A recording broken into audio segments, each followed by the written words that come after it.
اللہ کا نام لینے سے انسان اچانک پہنچنے والی مصیبت سے بھی محفوظ رہتا ہے۔ عثمان بن عفان کہتے ہیں، میں نے رسول اللہ صلی اللہ علیہ وسلم سے سنا، آپ فرماتے تھے، جس نے شام کو 3 بار یہ دعا پڑھ لی اسے صبح تک کوئی اچانک مصیبت نہیں آئے گی، کوئی اچانک مصیبت نہیں آئے گی۔ یعنی اس کا مطلب نہیں کہ دوسری آ جائے گی، یعنی ایک دم کسی قسم کی پریشانی اس کو لاحق نہیں ہوگی۔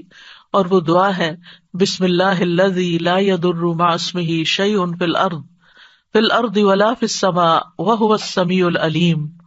اللہ کے نام سے، وہ ذات کہ اس کے نام سے کوئی چیز زمین میں ہو یا آسمان میں نقصان نہیں دے سکتی، اور وہ خوب سنتا ہے اور خوب جانتا ہے۔ اور جس نے صبح کے وقت یہ دعا پڑھ لی اسے شام تک کوئی اچانک مصیبت نہیں آئے گی، اور جب شام کو کوئی پڑھ لے تو صبح تک اس کو پریشانی نہیں ہوگی۔ اسی طرح اگر انسان بسم اللہ نہیں پڑھتا تو یاد رکھیے کہ بسم اللہ نہ پڑھنے کا نقصان یہ ہے، ابن عباس کہتے ہیں کہ ابلیس نے اللہ تعالیٰ سے کہا کہ تو نے اپنی ساری مخلوق کا رزق واضح کر دیا ہے، میرا رزق کس میں ہے؟ تو اللہ تعالیٰ نے فرمایا، ہر اس چیز میں جس پر میرا نام نہ لیا جائے۔ تو گویا جس چیز پر ہم اللہ کا نام نہیں لیتے وہ رزق پھر شیطان کے حصے میں چلا جاتا ہے، گویا ہم اپنے دشمن ہی کو فیڈ کرتے ہیں۔ قیامت کے دن بھی اللہ کے نام سے وزنی کوئی چیز نہ ہوگی۔ پھر اسی طرح یعنی اس دعا کے پڑھنے کے مواقع کون کون سے ہیں؟ نمبر 1، ہر کام شروع کرنے سے پہلے، تاکہ اس میں برکت اور مدد حاصل ہو، اس کے اندر قبولیت ہو، ہمیں اخلاص نصیب ہو۔ پھر خاص طور پر کھانا کھانے سے پہلے، حضرت عائشہ کہتی ہیں کہ رسول اللہ صلی اللہ علیہ وسلم نے فرمایا، جب تم میں سے کوئی کھانا کھانے لگے تو چاہیے کہ اللہ تعالیٰ کا نام لے، پھر اگر شروع میں اللہ تعالیٰ کا نام لینا بھول جائے تو چاہیے کہ یوں کہے، بسم اللہ اولہ و آخرہ، اللہ کے نام سے اس کھانے کے شروع میں اور آخر میں بھی۔ پھر اسی طرح لباس اتارتے وقت بسم اللہ پڑھنی چاہیے۔ انس رضی اللہ عنہ سے روایت ہے کہ نبی صلی اللہ علیہ وسلم نے فرمایا، جنوں کی آنکھوں اور بنی آدم کی شرمگاہوں کا پردہ یہ ہے کہ جب ان میں سے کوئی اپنے کپڑے اتارے تو بسم اللہ پڑھ لے، یعنی اتارنے سے پہلے پڑھ لے، تو جن اور شیاطین کی نظر نہیں لگتی۔ اسی طرح جب آپ بچوں کو کپڑے تبدیل کروا رہے ہوں تو اس وقت بھی بسم اللہ پڑھ لیں۔ اسی طرح بیت الخلاء جاتے وقت یعنی اندر پاؤں رکھنے سے پہلے بسم اللہ پڑھ کے دروازہ کھولیں۔ حضرت علی رضی اللہ عنہ روایت کرتے ہیں، کہتے ہیں کہ رسول اللہ صلی اللہ علیہ وسلم نے فرمایا، جنوں کی آنکھوں اور بنی آدم کی شرمگاہوں کا پردہ یہ ہے کہ جب ان میں سے کوئی بیت الخلاء جائے تو بسم اللہ پڑھ لے، کیونکہ جب انسان ننگا ہوتا ہے تو حفاظت کے فرشتے اس سے دور چلے جاتے ہیں۔ تو اس وقت حفاظت پھر کس سے حاصل ہوگی؟ جب آپ واش روم میں جانے سے پہلے بسم اللہ پڑھ کے پھر داخل ہوں گے۔ اسی طرح وضو سے پہلے ابو ہریرہ کہتے ہیں کہ رسول اللہ صلی اللہ علیہ وسلم نے فرمایا، لا صلاۃ لمن لا وضوء لہ ولا وضوء لمن لم یذکر اسم اللہ تعالی علیہ، کہ جس کا وضو نہیں اس کی نماز نہیں، اور جو شخص وضو کے شروع میں اللہ تعالیٰ کا نام نہ لے اس کا وضو نہیں۔ اب یہاں پر بعض لوگوں کو یہ پریشانی ہوتی ہے کہ ہم واش روم میں کھڑے ہوتے ہیں، وہیں سنک ہے، وہیں کموڈ ہے، تو پھر ہم بسم اللہ کس طرح پڑھیں؟ اس کے ایک تو یہ ہے کہ جب آپ وضو کی نیت سے جا رہے ہیں تو اندر داخل ہونے سے پہلے ہی پڑھ لیں اور جا کے ٹیپ کھول لیں اور اپنا وضو شروع کر دیں۔ دوسرا یہ ہے کہ آپ دل میں پڑھ لیں، لیکن اگر کوئی بھول گیا ہے تو جس وقت یاد آئے یعنی وضو کے دوران اس وقت بھی پڑھ سکتا ہے۔ پھر اسی طرح پڑھنا ہی بھول گیا تو اس کا کیا مطلب وضو ہوا ہی نہیں سرے سے، یا پھر یہ کہ اس کی اگر وضو نہیں ہوا تو کیا نماز ہی نہیں ہوئی؟ نہیں، اس کا مطلب یہ ہے کہ اس کا وضو کامل نہیں ہوا۔ یہاں علماء نے اس کا مطلب یہ کیا ہے کہ اس کے وضو میں نقص رہ گیا، وضو ہو جائے گا، نماز ہو جائے گی، لیکن وہ جو برکت حاصل ہونی تھی یا زیادہ ثواب ملنا تھا اس سے انسان محروم ہو جاتا ہے۔ پھر اسی طرح یہ ہے کہ قرآن مجید کی قرأت سے پہلے بسم اللہ پڑھنی چاہیے۔ قتادہ سے روایت ہے، وہ کہتے ہیں کہ انس رضی اللہ عنہ سے سوال کیا گیا کہ نبی صلی اللہ علیہ وسلم کی قرأت کیسی تھی، تو انہوں نے بیان کیا کہ آپ صلی اللہ علیہ وسلم کھینچ کر پڑھتے تھے، پھر آپ نے بسم اللہ الرحمن الرحیم کو پڑھا، یعنی بسم اللہ الرحمن الرحیم، یعنی مد کے ساتھ پڑھتے تھے، الرحمن کو اور رحیم کو بھی کھینچ کر تلاوت کرتے تھے۔ پھر اسی طرح کھانا کھانے سے پہلے بھی عمر بن ابی سلمہ رضی اللہ عنہ کہتے ہیں، میں بچہ تھا اور رسول اللہ صلی اللہ علیہ وسلم کی پرورش میں تھا۔ عمر بن ابی سلمہ جو ہیں یہ ابو سلمہ رضی اللہ عنہ کے بیٹے ہیں، ام سلمہ کے بھی بیٹے ہیں۔ ام سلمہ کی جب شادی ہوئی تو یہ نبی صلی اللہ علیہ وسلم کے گھر میں بچے آ گئے، یعنی آپ کے ربیب تھے اور آپ کی پرورش میں تھے۔ تو وہ کہتے ہیں کہ کھانا کھاتے وقت میرا ہاتھ برتن میں چاروں طرف گھوما کرتا جیسے بچے عام طور پر کرتے ہیں۔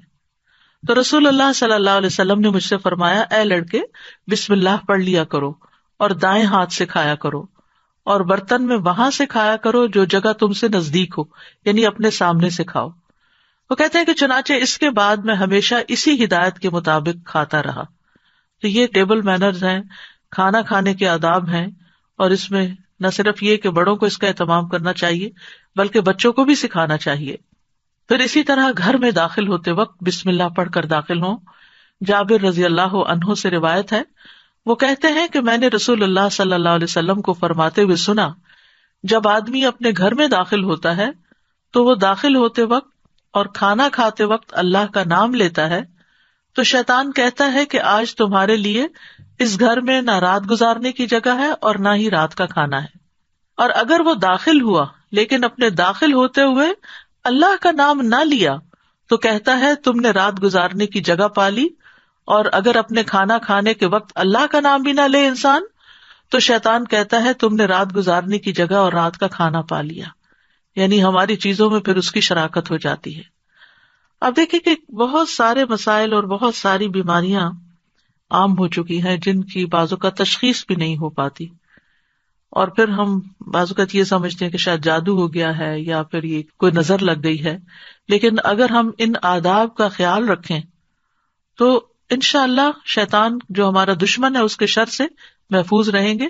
نہ صرف یہ کہ خود اپنے لیے بلکہ اپنے گھر والوں کے لیے بھی ان کو تعلیم بھی دیں اور ان کو یاد دہانی بھی کرائیں، اور ان کی پروٹیکشن کا انشاءاللہ بہترین سر و سامان ہوگا۔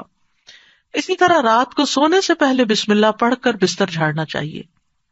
رسول اللہ صلی اللہ علیہ وسلم نے فرمایا، صحیح مسلم کی روایت ہے، جب تم میں سے کوئی اپنے بستر پر جائے تو اسے چاہیے کہ وہ اپنے تہبند کا کونا پکڑے اور اس سے اپنا بستر جھاڑ لے اور بسم اللہ پڑھ لے، کیونکہ وہ نہیں جانتا کہ کون اس کے بعد اس کے بستر پر آیا۔ یہ بات بڑی اہم ہے کہ وہ نہیں جانتا۔ تو اس سے یعنی کہ صرف انسان نہیں بلکہ جن ملکوں کے اندر بچھو کیڑے مکوڑے عام گھومتے پھرتے ہیں اور خاص طور پر گرمیوں کے موسم میں نکل آتے ہیں، یہ لوگ کھلی چھت میں کھلی فضا میں سوتے ہیں، بازو کے چارپائیاں سارا دن وہیں بچھی رہتی ہیں، تو معلوم نہیں کہ بستر کے اندر یا بیڈ کے اندر کون سی ایسی چیز گھس گئی کہ جس کو جھاڑنے سے وہ نکل جائے گی۔ دوسرا یہ کہ بعض اوقات یہ جو ہمارے سارا دن بنے ہوئے بستر رہتے ہیں تو اس کے بارے میں علماء کہتے ہیں کہ بعض اوقات جنات بھی ان پہ آ کر لیٹ جاتے ہیں، تو کئی لوگوں کو بری بری خوابیں آتی ہیں، رات کو ان کی نیند ڈسٹرب رہتی ہے۔ لیکن اگر آپ یہ مسنون عمل کریں تو ایسی چیزوں میں کمی واقع ہو جاتی ہے۔ تو یہاں پر نبی صلی اللہ علیہ وسلم نے تہبند کا کونا فرمایا، آپ کوئی بھی کپڑا لے سکتے ہیں، کوئی ٹاول لے سکتے ہیں، اپنا دوپٹے کا ہی کونا پکڑ کے ایک اس سے چاٹ دیں۔ اور یہ بھی کہا جاتا ہے کہ ہم جب ایک رات سوتے ہیں تو وہ ڈیڈ سیل جو ہوتے ہیں وہ بستر پر ہی رہ جاتے ہیں، اور وہ بھی کئی بیماریوں کا باعث بنتے ہیں جب وہ بستر پر ہی لگے رہتے ہیں اور ان کو جھاڑا نہیں جاتا۔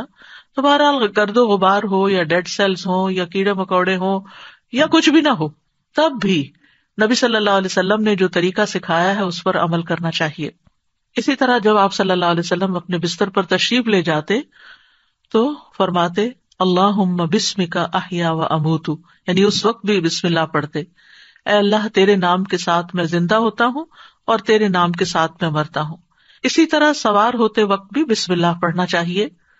ابو لاس الخزائی رضی اللہ عنہ سے مروی ہے، کہتے ہیں کہ رسول اللہ صلی اللہ علیہ وسلم نے ہمیں حج کے لیے صدقہ کے اونٹوں میں سے ایک کمزور اونٹ پہ سوار کیا، تو ہم نے عرض کیا یا رسول اللہ ہمیں لگتا ہے یہ اپنی کمزوری کے سبب ہمارا بوجھ نہیں اٹھا سکے گا۔ تو آپ صلی اللہ علیہ وسلم نے فرمایا ہر اونٹ کی کوہان پر ایک شیطان ہوتا ہے، جب تم اس پر سوار ہونے لگو تو اللہ کا نام لے کر سوار ہو جیسا کہ تمہیں حکم دیا گیا، پھر اسے اپنے قابو میں کر لو، اللہ اسے سواری کے قابل کر دے گا۔ اور آج کے دور میں بہت سے لوگ اونٹوں پہ سوار ہوتے ہیں، گھوڑوں پہ سوار ہوتے ہیں، اور گاڑیاں تو خیر عام ہیں، تو اس کا یہ مطلب نہیں کہ صرف جب اونٹ پر ہی سوار ہوں تو بسم اللہ پڑھیں. گاڑی پر سوار ہوتے ہوئے، دروازہ کھولتے ہوئے، سیٹ پہ بیٹھتے ہوئے، گاڑی سٹارٹ کرتے ہوئے اگر سوچے کہ بسم اللہ کہنے میں وقت کتنا لگتا ہے، 2 لفظ ہی تو کہنے ہوتے ہیں، لیکن اللہ کی مدد شامل حال ہو جاتی، انسان نقصان سے بچ جاتا ہے، وہ سفر محفوظ ہو جاتا ہے. اسی طرح تکلیف کے وقت بھی بسم اللہ کہنا چاہیے. جابر رضی اللہ عنہ کہتے ہیں جب غزوہ احد میں طلحہ رضی اللہ عنہ کی انگلی کٹ گئی تو انہوں نے کہا، یعنی سی جیسے ہم تکلیف یا درد کے وقت کرتے ہیں، تو رسول اللہ صلی اللہ علیہ وسلم نے فرمایا اگر تم بسم اللہ کہتے تو فرشتے تمہیں اٹھا لیتے، اس حال میں کہ لوگ تمہیں دیکھ رہے ہوتے. اسی طرح اگر کسی جگہ پر درد ہو رہی ہو تو بسم اللہ سے اللہ کا نام لے کر دم کرنا چاہیے. صحیح مسلم میں آتا ہے، عثمان بن ابو العاص ثقفی رضی اللہ عنہ سے روایت ہے کہ انہوں نے رسول اللہ صلی اللہ علیہ وسلم سے درد کی شکایت کی جسے وہ اپنے جسم میں محسوس کیا کرتے تھے جب سے وہ مسلمان ہوئے. تو رسول اللہ صلی اللہ علیہ وسلم نے ان سے فرمایا اپنا ہاتھ اس جگہ رکھو جہاں تم اپنے جسم سے درد محسوس کرتے ہو اور 3 بار بسم اللہ کہو. یہاں اس حدیث سے یہ پتہ چلتا ہے کہ جہاں شدت زیادہ ہو تکلیف وغیرہ کی وہاں بسم اللہ کو ریپیٹ بھی کیا جا سکتا ہے. 3 مرتبہ بسم اللہ کہو اور 7 مرتبہ یہ پڑھو اعوذ باللہ وقدرتہ من شر ما اجد واحاذر، میں اللہ کی ذات اور اس کی قدرت سے ہر اس چیز سے پناہ مانگتا ہوں جسے میں محسوس کرتا ہوں اور جس سے میں خوف کرتا ہوں. تو آپ خود بھی اور بچوں کو بھی یہ دعا سکھا دیں، کہیں چوٹ لگ جائے، کہیں درد ہو رہا ہو، اور بعض اوقات ایسے لا علاج مرض ہوتے ہیں کہ تکلیف ہوتی ہے لیکن ڈائگنوز نہیں ہوتی، تو اللہ کے نام سے انسان مدد حاصل کرتا رہے اللہ کی، تو ایسی تکلیفیں دور ہو جاتی ہیں. اور پورے یقین کے ساتھ یہ کرنا چاہیے، اور وہ تمام چیزیں جو نبی صلی اللہ علیہ وسلم نے سکھائی وہ سنت زندہ بھی کرنی چاہیے، اور یہ یقین رکھتے ہوئے کہ یہ سب کچھ وحی کے ذریعے آپ کو بتایا گیا تھا. یعنی آپ نے اپنی خواہش نفس سے یہ باتیں نہیں سکھائیں یا کوئی تیر تکے سے نہیں بتائیں، بلکہ آپ کو سکھائی گئی تھی. اسی طرح ہم دیکھتے ہیں کہ جب آپ بیمار ہوئے تو جبریل علیہ السلام آپ کی خدمت میں تشریف لائے اور فرمایا اے محمد آپ بیمار ہو گئے ہیں؟ آپ صلی اللہ علیہ وسلم نے فرمایا ہاں. جبریل علیہ السلام نے فرمایا بسم اللہ ارقیک من کل شیء یؤذیک من شر کل نفس او عین او حاسد اللہ یشفیک بسم اللہ ارقیک. اور یوں بھی روایت میں آتا ہے او عین حاسد اللہ یشفیک بسم اللہ ارقیک. میں آپ کو اللہ کے نام سے دم کرتا ہوں، آپ کو تکلیف دینے والی ہر چیز سے، ہر جان یا ہر آنکھ یا حاسد کے شر سے اللہ آپ کو شفا دے. میں آپ کو اللہ کے نام سے دم کرتا ہوں. تو اس میں آپ دیکھیے کہ ہر تکلیف دینے والی چیز سے، بعض اوقات انسان کھانا ہی ایسا کھا لیتا ہے کہ جس سے بیمار پڑ جاتا ہے، یا کوئی ایسا خواب دیکھ لیتا ہے کہ جس کو پریشان کرتا ہے، اسٹریس میں ڈال دیتا ہے اور اس سے انسان بیمار ہو جاتا ہے. یا اسی طرح بعض لوگوں کی نظر لگ جاتی ہے، بعض لوگوں کا حسد ہوتا ہے. تو ان سب بیماریوں کو جو ہم جانتے ہیں اور جن کی روٹ کاز ہمیں معلوم ہی نہیں، ان سب کے لیے بھی بہترین دم ہے جو جبریل علیہ السلام نے خود نبی صلی اللہ علیہ وسلم پر کیا. تو اس لیے ان چھوٹی چھوٹی دعاؤں کو ہمیں یاد کر لینا چاہیے. اگر یاد کرنے میں مشکل ہوتی ہے، بعض لوگوں کا حافظہ کمزور ہوتا ہے، تو پھر یہ رقیہ آپ لکھ کے بھی اپنے پاس رکھ سکتے ہیں اور اپنے گھر والوں کو، اپنے پیاروں کو خود دم کر سکتے ہیں. اسی طرح آپ دیکھیے کہ ہم بستری کے وقت بھی بسم اللہ کا حکم ہے. یعنی اس سے یہ پتہ چلتا ہے کہ چاہے آپ نماز پڑھ رہے ہیں یا قرآن پڑھ رہے ہیں یا پھر عین دنیا کے کوئی کام کر رہے ہیں، تو آپ بسم اللہ سے ان کا آغاز کریں. ابن عباس کہتے ہیں، اور وہ اس حدیث کو نبی صلی اللہ علیہ وسلم تک پہنچاتے ہیں کہ آپ نے فرمایا جب تم میں سے کوئی اپنی بیوی کے پاس آئے تو کہے بسم اللہ اللہم جنبنا الشیطان وجنب الشیطان ما رزقتنا. اللہ کے نام کے ساتھ اے اللہ ہمیں شیطان سے بچا اور شیطان کو اس چیز سے دور رکھ جو اس کے نتیجے میں تو ہمیں عطا فرمائے. یہ دعا پڑھنے کے بعد میاں بیوی کو جو اولاد ملے گی اسے شیطان نقصان نہیں پہنچا سکتا. یعنی اتنا فائدہ ہے اس دعا کا. یعنی عین اس وقت بھی اللہ کے نام کو، اللہ کی یاد کو نہیں بھولنا چاہیے. پھر اسی طرح جانور ذبح کرتے وقت قرآن مجید میں آتا ہے وَالْبُدْنَ جَعَلْنَاهَا لَكُم مِّن شَعَائِرِ اللَّهِ لَكُم فِيهَا خَيْرٌ فَاذْكُرُوا اسْمَ اللَّهِ عَلَيْهَا صَوَافَّ، اور قربانی کے بڑے جانور ہم نے انہیں تمہارے لیے اللہ کی نشانیوں سے بنایا، یعنی اللہ کی نشانیاں ہیں، تمہارے لیے ان میں بڑی خیر ہے، سو ان پر اللہ کا نام لو، اس حال میں کہ گھٹنا بندھے کھڑے ہوں، یعنی اونٹوں پر۔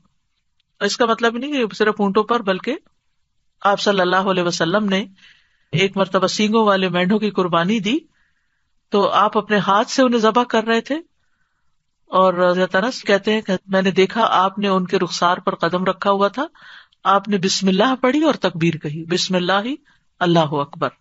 اسی طرح خط کے آغاز میں میت کو دفناتے وقت ابن عمر رضی اللہ عنہ سے مروی ہے کہ نبی صلی اللہ علیہ وسلم جب میت کو قبر میں اتارتے تو فرماتے بسم اللہ وعلی سنت رسول اللہ، اللہ کے نام سے اور رسول اللہ صلی اللہ علیہ وسلم کے طریقے پر۔ گویا آغاز بھی اللہ کے نام سے اور زندگی کا آخری مرحلہ بھی اللہ کے نام سے۔ تو کرنے کے کام یہ ہیں کہ ہر کام شروع کرنے سے پہلے اللہ کا نام لیں، تاکہ آغاز اچھا ہو تو انجام بھی اچھا ہو۔ شروع میں لینا بھول جائیں تو جب یاد آئے تو بسم اللہ پڑھ لیں۔ مثلاً بعض اوقات ہم بہت مصروف ہوتے ہیں یا بہت شدید بھوک لگی ہوتی ہے تو ایک دم ہم کھانے پہ جیسے ٹوٹ پڑتے ہیں اور بسم اللہ نہیں پڑھتے، حالانکہ جب کھانا لگ جاتا ہے تو گھر کا بڑا جو ہے وہ کہتا ہے بسم اللہ، یعنی شروع کیجیے۔ تو یہ جو لفظ بسم اللہ ہے، بسم اللہ الرحمن الرحیم، اس میں صرف یعنی کہ یہ جار مجرور ہے، اور اس میں یا تو فعل محذوف ہے یا پھر اسم محذوف ہے۔ محذوف کا مطلب ہے کہ وہ حذف کیا گیا ہے، موجود نہیں۔ کیوں؟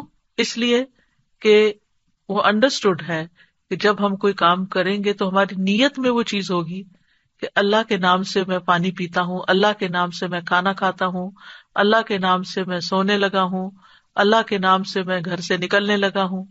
تو ہمیں اپنی ساری زندگی کا جائزہ لینا ہے کہ ہم کہاں کہاں بسم اللہ پڑھتے ہیں۔ آپ دیکھیے کہ اسلامک کلچر میں تو ہر موقع پر، یعنی جب کوئی کام نہیں کہا جاتا، آپ کے بھی دل میں ہوتا ہے دوسرے کے بھی، تو آپ صرف بسم اللہ کہہ کے اس کو سمجھا دیتے۔ مثلا آپ کے گھر کی بیل بجتی، آپ دروازہ کھولتے ہیں، آپ کا کوئی دوست کھڑا ہوتا ہے تو آپ کہتے ہیں بسم اللہ۔ آپ یہ نہیں کہتے اندر داخل ہو جاؤ، یہ نہیں بولتے، آپ کہتے بسم اللہ۔ آپ اس کو بٹھاتے ہیں، وہ آپ کے لیے کوئی گفٹ لایا ہوتا ہے تو آپ کو کہتے ہیں بسم اللہ، یہ آپ کے لیے ہے، یعنی پورا جملہ بھی نہیں بولتے، صرف بسم اللہ۔ پھر اسے آپ اس کو کھانے پہ بٹھاتے ہیں، کھانا پیش کرتے ہیں تو کہتے ہیں بسم اللہ۔ ہاتھ دھلانے کے لیے جاتے ہیں تو کہتے ہیں بسم اللہ۔ یعنی بسم اللہ ایسے لفظ ہیں کہ جو ہماری ساری ما فی الضمیر کو بیان کر دیتے ہیں، اور کہنے والا بھی جانتا ہے کہ وہ اللہ کا نام کیوں لے رہا ہے، اور سننے والا بھی سن رہا ہوتا ہے کہ اللہ کا نام کیوں لیا جا رہا ہے یہاں۔ تو اس لیے ہر کام شروع کرنے سے پہلے اس میں ایکشن جو ہے وہ ہڈن ہے، وہ دل میں ہے آپ کے، لیکن بس اللہ کا نام لینا برکت کا باعث ہوگا۔ تو اللہ کے نام کی برکتیں حاصل کریں، حسرتوں سے بچیں۔ یعنی آپ بیٹھنے لگے ہیں کہیں تو بسم اللہ پڑھ کے بیٹھ جائیں، وہاں سے اٹھنے لگے ہیں تو بسم اللہ پڑھ لیں، اپنی یہ عادت بنا لیں۔ اور بچوں کے سامنے ذرا اونچی آواز سے بسم اللہ کہیں تاکہ وہ سنیں اور بار بار سنتے رہیں۔ مجھے یاد ہے بچپن میں جب کوئی بچہ گر جاتا تھا تو ہماری پھوپھی ہمارے ساتھ رہتی تھی، تو اس وقت بھی بسم اللہ پڑھتی، پھر اٹھاتے ہوئے، پھر اس چوٹ کو سہلاتے ہوئے، یعنی ہر دوسرے کام میں بسم اللہ بسم اللہ۔ بچوں کو دودھ پلاتے ہوئے، بچوں کو اٹھاتے ہوئے، ان کو چینج کرتے ہوئے، تو یعنی بسم اللہ ہماری گھٹی میں پڑ جانی چاہیے کہ ہم کوئی کام اللہ کی یاد کے بغیر نہ کریں۔ جس سے انسان کو محبت ہوتی ہے وہ اس کے دل میں رہتا ہے اور اس کو ہمیشہ وہ یاد کرتا رہتا ہے۔ تو جو لوگ اللہ سے محبت کرتے ہیں، اور اللہ کا لفظ کا تو معنی ہی کیا ہے، ایک معنی یعنی مألوہ، یعنی جس سے شدید محبت کی جاتی ہے، جیسے اردو میں لفظ والہانہ کہتے ہیں آپ، والہانہ جس سے محبت کی جاتی ہے۔ تو اگر ہم اس کو اپنا اللہ سمجھتے ہیں، محبوب سمجھتے ہیں، اور اس سے والہانہ محبت کرتے ہیں، اور اس کی طرف پناہ لینا چاہتے ہیں، اپنے دشمن سے بچنا چاہتے ہیں، تو پھر اس کے لیے آپ اپنی عادت بنا لیں۔ اور جتنے مقامات کا میں نے ذکر کیا ہے ان پر تو خاص طور پر بسم اللہ کہنا نہ بھولیں۔ انشاءاللہ آپ دیکھیں گے کہ اس کی برکت سے کہتے ہیں نا بسم اللہ کی برکت، تو بسم اللہ کی برکت سے آپ کی زندگی کے بہت سے کام آسان ہوں گے، بہت سی پریشانیوں سے نجات ملے گی. تو آئیے ایک دفعہ ہم خوبصورت آواز میں بسم اللہ سن لیتے ہیں. بسم اللہ الرحمن الرحیم. بسم اللہ الرحمن الرحیم. بسم اللہ الرحمن الرحیم. اس کے ساتھ ہی میں آپ سے اجازت لیتی ہوں. کل انشاءاللہ اسی وقت دوسرے پارے سے ایک آیت کا انتخاب کر کے آپ کے ساتھ بات چیت ہوگی. یہ رمضان کے سلسلے کی ایک کڑی ہے اور اس وجہ سے ہر پارے سے صرف ایک آیت کو سلیکٹ کیا گیا ہے تاکہ ہم ایک آیت کو سمجھ بھی جائیں اور اس کو اپنی زندگی میں لے آئیں، تاکہ ہمارا علم ہم پر بوجھ نہ ہو، ہمارے لیے عمل کرنا آسان ہو. یعنی کبھی یہ روایت رہی کہ ایک دن میں ایک سپارہ پورا پڑھ لیا جائے، کبھی تیز بارش ہوتی ہے اور کبھی ایک دن میں بس ایک آیت ہی سمجھ لی جائے. تو اصل مقصد کیا ہے؟ تدبر اور عمل، کہ ہم غور و فکر بھی کریں اور اس کے ساتھ ساتھ عمل بھی کریں. وآخر دعوانا ان الحمد للہ رب العالمین. سبحانک اللہم و بحمدک، اشہد ان لا الہ الا انت، استغفرک و اتوب الیک. السلام علیکم و رحمۃ اللہ وبرکاتہ.